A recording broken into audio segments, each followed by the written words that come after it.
ஆசீர்வதிக்கணும், அறிவு ஞானத்தை கொடுத்து ஆசீர்வதிக்கணும், தைரியத்தை கொடுத்து ஆசீர்வதிக்கணும், பொறுமையை கொடுத்து ஆசீர்வதிக்கணும், ஐஸ்வர்யத்தை கொடுத்து ஆசீர்வதிக்கணும், சாந்தத்தை கொடுத்து ஆசீர்வதிக்கணும், எல்லாவற்றிலும் அவருடைய பாதுகாப்பு கொடுத்து ஆசீர்வதிக்கணும்.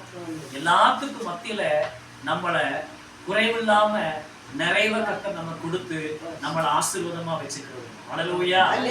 அப்ப அவரை போலவே நம்ம எப்படி இருக்கணும்?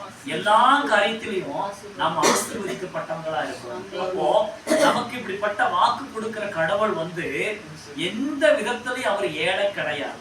நல்லா புரிஞ்சுக்கணும். எந்த விதத்திலும் அவரு ஏழை கிடையாது. எந்த விதத்திலையும் அவர் வியாதி உள்ளவர் கிடையாது.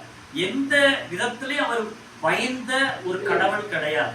எந்த விதத்திலும் அறிவு நாணம் இல்லாத கடவுள் கிடையாது. அவரிடத்துல அறிவு சம்பூர்ணமா இருக்குது, அவரிடத்துல சாந்தம் நிறைவா இருக்குது, அவரிடத்துல அன்பு நிறைவா இருக்கிறது.